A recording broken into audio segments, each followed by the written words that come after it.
God has specifically chosen you to be here at this time and in this place. You have incredible potential, purpose, and calling to push back the darkness and be a light for Christ. Stand for nothing and you'll fall for anything. It's time to stand your ground. This is Unapologetic.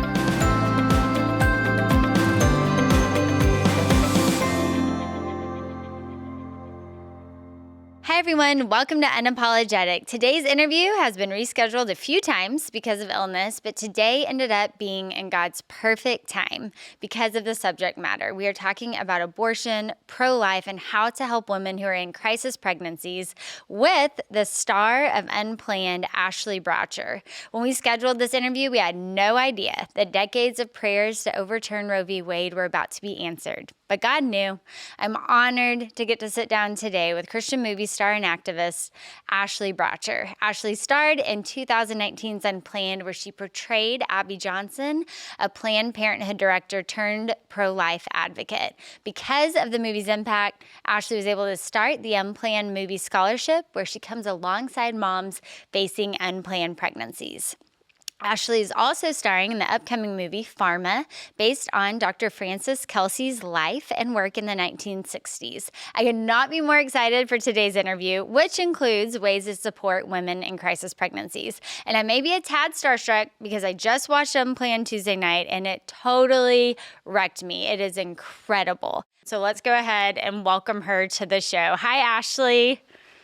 Hi, thanks so much for having me. I'm glad that we're finally having the chance to sit down and talk, like you said. I'm really excited to be here. I know. It would have been a different conversation, honestly, if it had been a few months ago, because of course, we're so excited about God answering the prayers and overturning Roe v. Wade, which we'll get to that soon.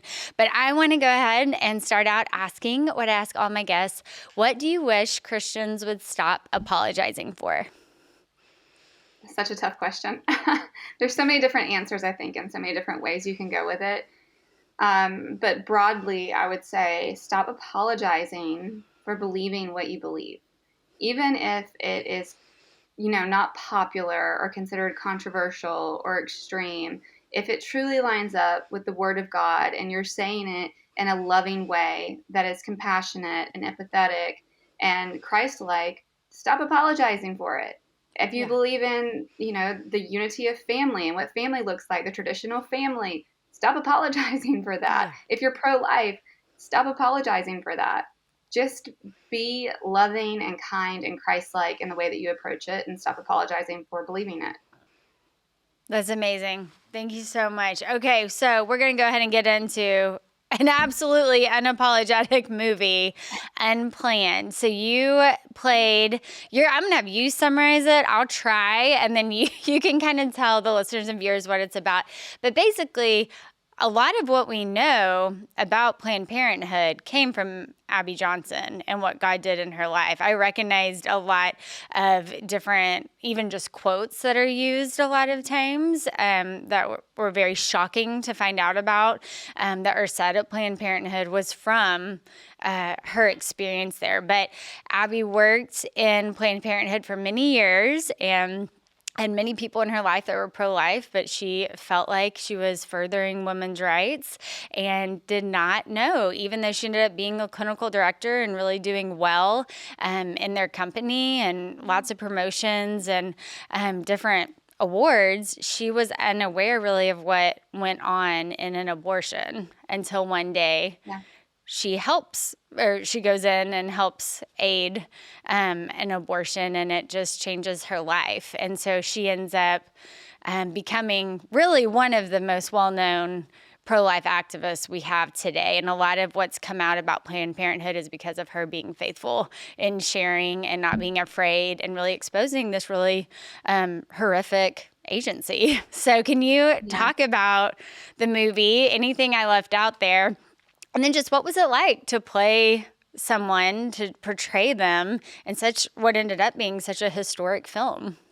Yeah, I think that her transformation, first of all, is what's so compelling about the story. Someone who goes from fighting for what they consider women's rights, being very passionate about it, very unapologetic on that side, to really having that revelation. And having that revelation is what changed her to say, oh, this isn't right. I've been blinded. I have been essentially aiding in the killing of innocent lives, and trying to figure out her way through that and forgiving herself, honestly, because she had her own abortions. We cover that in the Right. movie. And so it's this incredible story about this transformation and God's grace and forgiveness. Yeah, one thing that I really loved about the movie is that we didn't, just portray one side as being the right side or like the best side, the pretty side. We showed the good, the bad, and the ugly on both sides, because Yeah. there truly are, I believe, in real life, people who work at Planned Parenthood who think they're doing something good. And there are Mm-hmm. definitely some pro-lifers who are behaving in a way that is not helpful. They think they are being helpful. And I like that Right. the movie explores that, and it gives us a different perspective, so that when we're having conversations with people, we can really try to understand where they're coming from in Mm-hmm. terms of their beliefs. And that's always really, really important to help make people feel Yeah. heard. Right. Absolutely. I thought like one of the most amazing parts of the movie for me, there were two things. I mean, it was all amazing. Like basically Ryan and I already told you this, but we were sitting on the couch like just like with our mouth open. Like it was amazing. But I thought two things. One was whenever at the end she ends up telling the activist, just so you know, our, like I could cry, but it was like our no-show rates increased by 75% if people are outside Planned Parenthood praying. That was just Yeah. incredible, because I think a lot Yeah. of people, and of course now we've seen Roe v. Wade overturned, so we know, of course, that prayers matter, and we actually got to see something result in so many of us who've prayed for this to be overturned. But well, I just can't imagine what that would have been like. I mean, they showed that couple that they pray for like 7 years for Yeah. this organization to close, this location to close, and then you have to know, because we've all had this experience. Like, do our prayers matter? Is this making any kind Yeah. of difference? And that was really amazing to hear, that there was really a tangible number where people did not show up if they saw people praying outside. What do you make of Yeah. that? Well, after doing the movie, I had the chance to go and visit so many pregnancy resource centers, pregnancy crisis centers, if you will, um, pregnancy medical clinics. They have all these different names now, and Yeah, the one sidewalk. I worked at was Pregnancy Help Center. It was pro So, life, but yeah. yeah, uh-huh. And I met with sidewalk advocates, and you hear their stories, and we're talking about people who have been out there doing it since the early 1970s, Yeah, been praying consistently. And you hear their testimonies of these wonderful, beautiful stories. And then you hear the testimony of the heartbreak, because you're literally standing on the battle line of life and death. And so I think that sometimes just showing up is enough. And we see that because the statistics actually back it. And we see people turn around and listen when they know that someone's there to hold out their hand and talk to them. yeah, I just think it's really incredible that, like you said, the statistics back that. We know for a fact that that's something yeah, they have to deal with. So just getting up and showing up and saying I'm here is yeah. sometimes enough, and knowing that your prayers are really working. I have to share this story because I've never shared it on the show. I was 19 and had just a huge rededication in my life and stopped doing like a million things overnight. God was like, "Are you listening yet?" So it just had this like huge rededication. And I went to bed that night and said, "Well, what am I going to do? Like, what am I going to do with my time?" And that was like what I prayed right before I went to bed. And I woke up and God put in my mind, call the pregnancy center. And I was like, Oh, okay. And so I called them. I didn't know anybody there. This is my hometown, the pro-life pregnancy center. We're not talking about Planned Parenthood. I called them and said, I know this is weird, but I just found a lot of time on my hands. Do y'all need anyone to help? And the director said, I can't believe you called. We've been praying that someone younger would come help us, so that there's a girl the same age that can help just counsel these girls, hopefully help them not to choose life, not abortion. And so it was just yeah. crazy, because it was exactly what I was supposed to do. But I think people don't realize just how amazing it is to actually do that work. I remember the first time I took our girl to get her sonogram and she was going to choose abortion. And she chose, like, in that moment, I'm going to keep the baby. And I was 19. Yeah. Like, that changed my life, seeing that, I mean, this is work that really matters. It's not always something that takes a decade. It can be Yeah. every day encouraging someone and seeing them make that choice. So it's just, I think sometimes Christians think like, well, like, can I really make that big of a difference? I mean, they need people. They need people to come. They need people to help be with these girls and really to encourage them Hmm. and be there with them. Can you just help us know, like, what I think a lot of people want to be involved. A lot of people after Roe v. Wade, like, they're like, well, what can I do? I want to do something tangible. I want to actually help, not just rejoice in this court decision. Do you Yeah. have resources and ways we can get involved? I think that what you just said is really important overall because you answered the call, right? You actually felt the prompting, you knew it was in your heart, you felt like God had led you to do it, and you answered the call. So there was action behind it. And whatever that looked like for you might be very different for Yeah. someone sitting next to you. And so it depends on where God is really calling you to be, I think, in this Mm-hmm. movement. So I always encourage people, first of all, get plugged into your local center. Mm-hmm. Find out what resources are near you. Go Mm-hmm. and talk to them and see what their needs are. Pray about it. And if you feel like you're supposed to be serving in this capacity, then go for it. Or if you feel like maybe I need to step back and I need to serve in this capacity, or maybe you're financially able to help support the center. I mean, we Yeah. know that that is something that's a heavy burden for women in Right. unexpected pregnancies. And then a lot of younger people, what I've noticed in the Gen Z pro life movement, they utilize social media in such an impactful way. If you look Mm-hmm. at TikToks and reels on Instagram of these students for life sharing, their testimonies or what happens in an abortion or just resources is really compelling. And I think they're Yeah. really doing a great job of reaching their generation and their audience. So I Mm-hmm. think there's so many different ways to go. Like for me, when I was done with the movie, I was trying to find my footing because Yeah. I wasn't what I would call myself an active pro lifer prior to doing the movie. And Mm-hmm. afterwards, I was really, really invested in making a Yeah. difference. And I had to figure out, how am I going to balance my career? What is my place here? And that was when I started the scholarship program, like you mentioned earlier.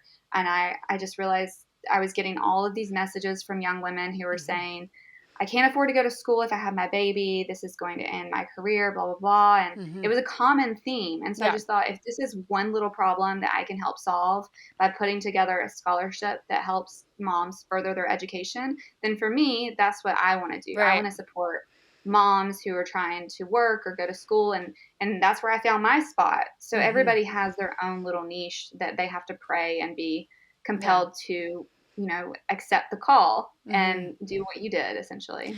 Well, and also I just want to mention, because it's a common theme of a lot of the people that do pro life work have had abortions. Like, that is Hmm. part of their story. So just for our viewers and listeners, you don't have to have had some perfect life to help in these areas. I mean, a lot of the Right. most compelling stories, Abby Johnson's story, is that she did have abortions and she did work in Planned Parenthood, and then, God revealed the truth to her, and now she does the complete opposite work of helping people choose life. And so I think that sometimes, just as a therapist, like, people take themselves out, like, well, I didn't do things right, or I made Hmm. mistakes, so I shouldn't do this kind of work. But honestly, I'm sure you can attest to this. People want to hear stories of Yeah. people that haven't been perfect and that have made Yeah. mistakes, but still God bless them and still God was faithful. And I mean, they connect almost better with those Yeah, I stories. think messy stories are more relatable for most Mm-hmm. people. There's that cliche thing, right, that says your test will someday be somebody's testimony, I think is what I've read. But it's Like, true t-shirt. because, yeah, I'm gonna start wearing that t-shirt. But honestly, those little cliche things, sometimes if you explore them more in depth, they're really true Mm-hmm. because what you're going through is eventually, if you are willing to share, can help someone else. Right. Those women that have had abortions being able to come out and share their experience so that other women don't feel condemned and they feel accepted. It's all helpful. The messy stories Mm-hmm. are sometimes the the best ones to hear Yeah. because we see God at work, right? Right. When your life is all perfect and everything's going smoothly, there's really no testimony for God Mm-hmm. necessarily. The testimony from God is so much stronger when you're in the pit Right. and you see him help pull you out, however Right. that looks. And I was just thinking about this verse for actually a different. We did a show actually on healing from sexual abuse. So I was just thinking about the verse this morning. There's no condemnation for those who are in Christ Jesus. Like the reason right now we're talking about abortion and pro life is because we want people hopefully to be saved from making that decision, but to know, which is the whole story of Abby, that there's forgiveness and that Hmm. God can forgive anything. He wipes our slate clean and he can restore and redeem any story. So I want everyone to know, because I'm not sure churches always like put this on the billboard that they have abortion recovery programs, but that is something that usually is at your local church. And if it's not, certainly you can find groups online. So this topic's not to condemn, it's just to shine light on. It's a really hard thing that people need healing from. And hopefully we can do the work of sparing some women Yeah. from this experience. Okay, I want to ask you, because I saw some of your posts. What was it like when you got the news that Roe v. Wade was overturned? Boy, there were so many mixed emotions because it was very surreal. I remember going into Unplanned having this just overwhelming feeling that God was so close and he was so wrapped up in it and that it was really special and it was going to be impactful and very important. But it wasn't really a hot button topic when we started filming it, right? We Yeah. started filming in 2018. And then when we premiered in 2019 was when New York was passing its very progressive abortion legislation that was allowing abortion through all 9 months for basically any reason whatsoever. And so then we became, in the throes of this fight as, well, look at this movie because it's combating exactly what's happening. And we didn't plan that, but I feel like God had ordained it to be done at Mm-hmm. that time Right. and used as a tool to open people's eyes. So moving on from 2019, the conversation just kept getting more heated and more heated. And then I was traveling the world. Ireland was going through its own thing. Canada has a very, very progressive abortion law that is just insane. But we were there and then coming back to the US and heading into the overturn of Roe v. Wade, we were like, is this really going to happen? Everyone's Mm-hmm. saying this is going to happen. Is this really going to happen? Yeah. And Yeah, so I remember waking it because up, my dad like was getting texts from different people in Washington. I was like, wait, what? I was like, is it yeah, real? And then like, like it's is it like we were kind of real? like all holding our breath, like please help this Yeah, really yeah. happen. I mean, I know. even when the text messages started rolling in, I was like, wait, what? And then people were texting me and they were like, you had a part of this. Yeah. Unplanned made a huge difference. And for me, I was like, I don't know about that. Like, I just did a movie. But people said, like the No. movie really impacted them. And I'm just happy that I was a part of something that maybe opened somebody's eyes Yeah. and helped fuel this movement with, cold hard facts about what happens, but also Mm-hmm. forgiveness, because I think it welcomed other people who felt like outsiders in. Right. And so, it was a bittersweet celebration in the sense that it was exciting and I was so happy. It was surreal. And then also I knew in my mind that it wasn't over in the sense that we've Right. still got to step up to the plate and be there for those women Yeah. now more that are going to need the help. Mm-hmm. So I wanted to kind of keep in the back of my mind that yes, celebrate and be happy, but also be compassionate Yeah. because we're going to lose a lot of people along the way if we aren't. Right, absolutely. Yeah, and I think there was a lot of messages like, okay, now what are Christians going to do? Well, pro-life Christians have been engaged in this for many, many years Yeah. and decades, and that's why we have all these centers. It's more like, are you now going to join us? I think Yeah, it's more than exactly. people not aware, because some Hmm. people have been involved in this for a very long time. We have many pregnancy centers in Dallas, Fort Worth. We have all kinds of fundraisers and stuff you can be involved in. I think it's Yeah, more people maybe realizing they haven't been involved in helping exactly. with this. Exactly. I wanted to point this out from the movie because it was kind of one of Abby's like aha moments. She argued, and I think she really believed, like you alluded to, different people that work there, they think that abortion is just one of the things, but it's not the main thing that Planned Hmm. Parenthood does. And she was saying she's there to lower abortions. And then her big aha moment is when she goes, I guess, to a corporate meeting and they're telling them that they need to up their abortions, that's really the goal. They're trying to increase how many abortions. And it's just like unbelievable to her, because she in her mind thought she was doing a different kind of work. And then I guess a family friend almost dies from an abortion, a teenager. And I mean, she just has all these really interesting things happen, and we don't have to get into it all here because this isn't like a Planned Parenthood hit piece, but it's important to know the history Yeah. of Planned Parenthood and Yeah. that abortion is their main source of revenue, and really all the things that have come out about this company in recent years, much because of Unplanned and because of Hmm. Abby. Yeah, I mean they release their public reports every year. If you want to go find out where their money is coming from, where it's being spent, what their income revenue is, you can look it up. I mean, it's public information. Right. They're a nonprofit. They have to provide it to the public, so it's there. Um, a lot of people, the scene that you're talking about in particular, a lot of critics had a huge problem with that scene, and maybe even people in general, because they were like, "Oh, that's they're just exaggerating. There's no way that's true." And Mm. I think that there's that kind of disconnect where like you don't want to believe it, so you don't. Yeah. You think it's just too far fetched because the average person can't process that something that evil would be happening. Right. But it was all rooted in fact. I mean, she Right. had the documents to support it. We see Mm-hmm. their reports publicly every year beyond that. Mm-hmm. And my big question is, with Roe v. Wade being overturned, if abortion isn't their main focus and source of income, then why are they shutting down all over the country?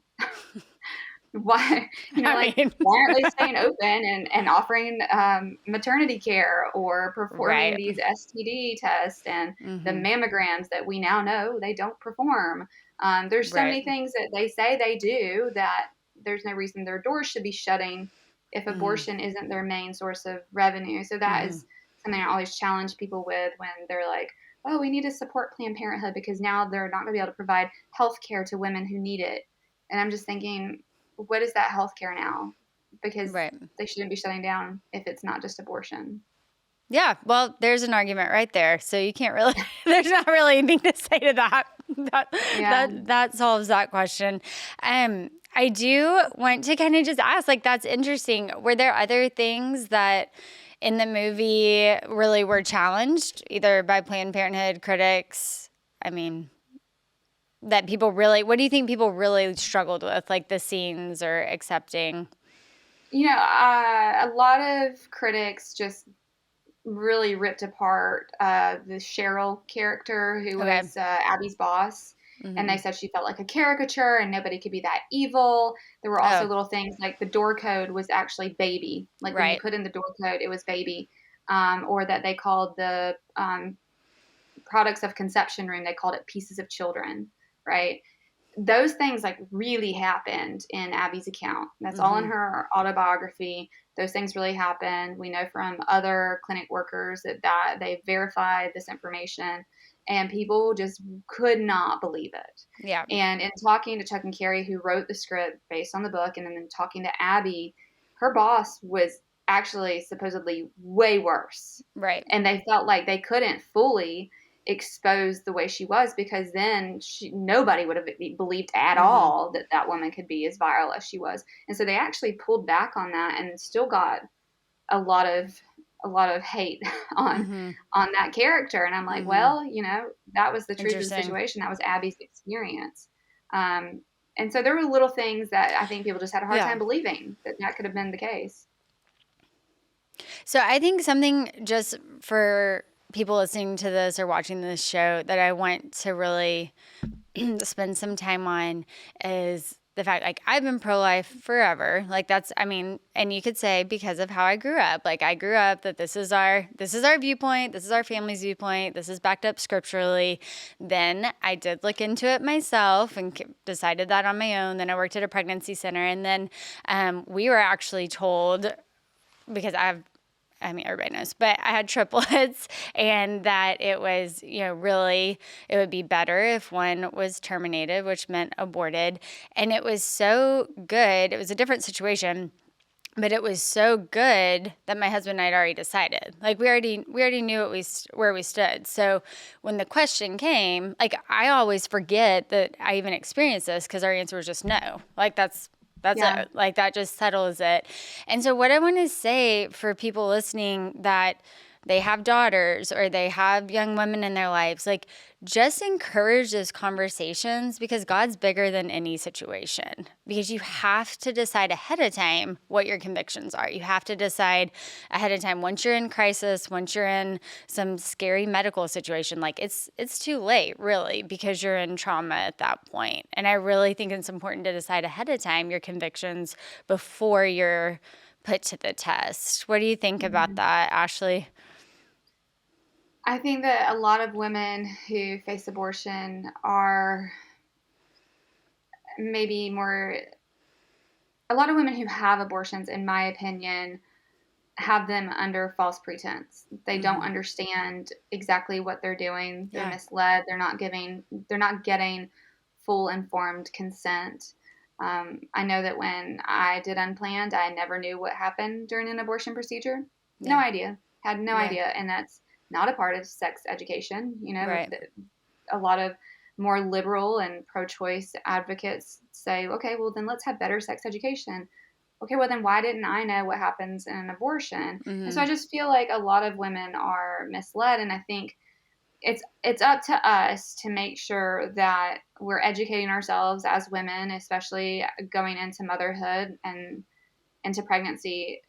No one's going to advocate for you more than yourself. And Yeah. if you're in a position where you can't advocate for yourself well, then that's where we have to step in as a movement and find and help those women who need it. Right. Just like you were saying when that girl saw her sonogram for the first time. Mm-hmm. Sometimes it makes all the difference. Mm-hmm. Sometimes that's all it takes, is being able to Mm-hmm. say, here's your baby and here's their heartbeat. Mm-hmm. And so if you're pro-life, that's your situation is extremely testing, because if you're already pro-life, you don't expect to be in a situation where Mm-hmm. someone's telling you you have to choose, Right. right? So in your situation specifically, I think it would have been, I can't imagine what you would have had to go through the turmoil if you were kind of on the fence. Right. I think Right. you could have been more easily persuaded had you not Mm-hmm. already had that conviction. So Right. again, unapologetically, knowing why you believe what you believe, you were able to make that decision. So for pro-lifers in particular, you do have to answer those tough questions for yourself ahead of Mm-hmm. time. Mm-hmm. Yeah, it's so good. And then I just want to encourage everyone, because I mean, I'm just going to be honest.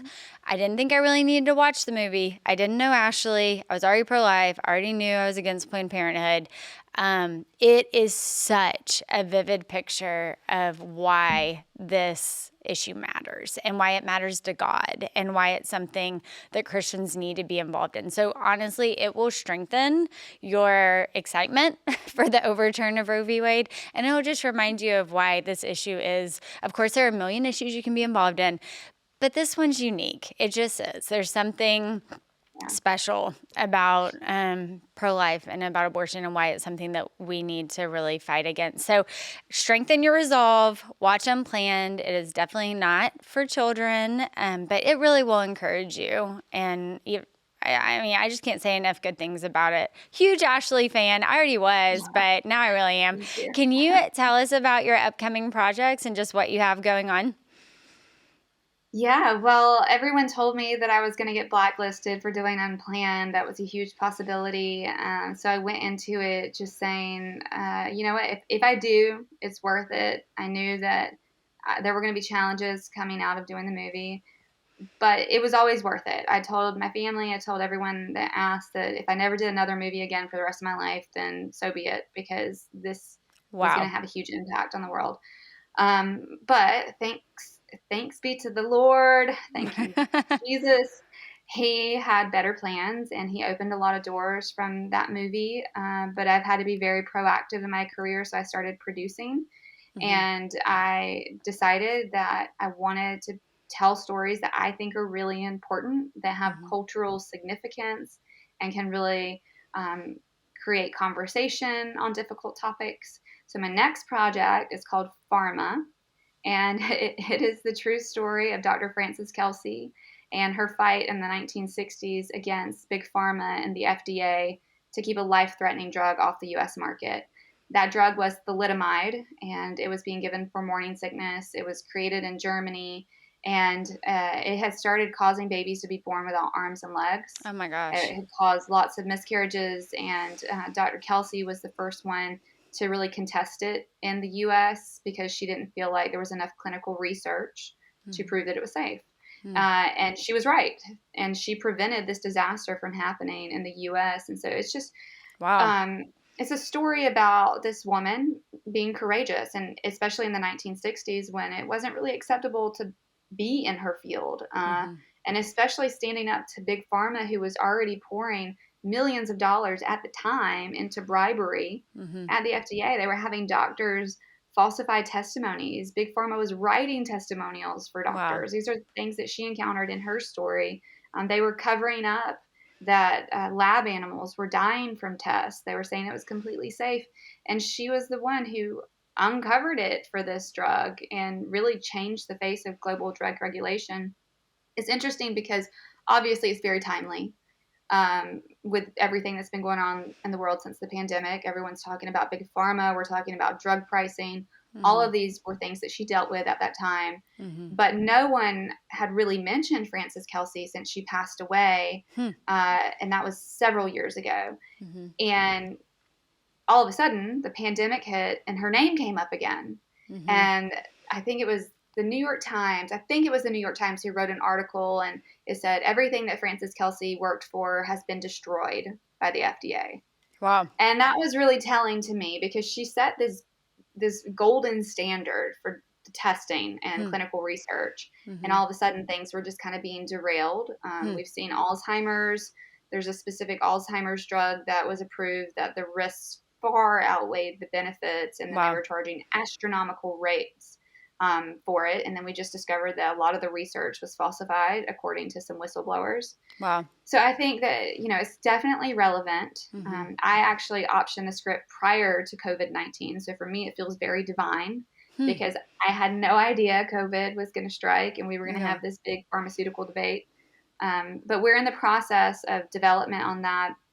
Angel Studios was the first studio to step up to the plate. Angel Studios is the studio behind The Chosen. So if Mhm. anyone is familiar with The Chosen and the TV series about the life of Jesus, this is the same studio. Pharma is not a faith based movie, but it is what we would consider a light bearing movie in the sense we expose injustice and we fight to help people in a bad situation. So we're working with them to get the public behind it, help us raise the funds, and offer an investment to get this movie made because it's a hard topic to get Hollywood to accept.